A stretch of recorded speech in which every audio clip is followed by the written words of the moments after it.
પ્રણામ મિત્રો, જ્ઞાન અને ગમ્મત ની વાત રજૂ કરી રહ્યા છે મારા પપ્પા શ્રી બટુભાઈ ટાટમ. જય માતા. જય માતા.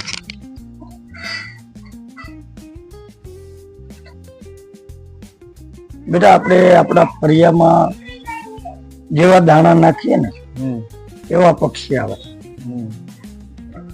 પછી તમે સુખા નાખો તો ચકલા આવે, ચણા નાખો તો કબૂતર આવે. જે જાતના દાણા નાખો એવા ચકલા ફળિયામાં આવે. કદાચ તમે લીલું નાખો, લીલી મકાઈ છે, જુવાર છે, તો ગાયું આવે. એવી રીતે આપણે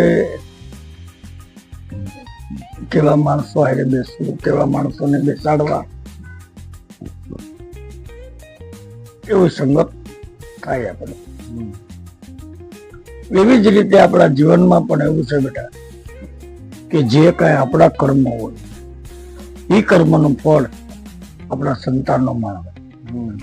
આપણે સારા કર્મ કરીએ, સારી બેઠક હોય, સારા વિચારો હોય તો આપણા સંતાન અવશ્ય સારા જ થાય. પણ આપણે જો એવા કુકર્મ કરીએ, ખરાબ કામ કરીએ, ખરાબ વિચારો કરીએ તો પછી આપણા સંતાનમાં પણ કર્મ દેખાય.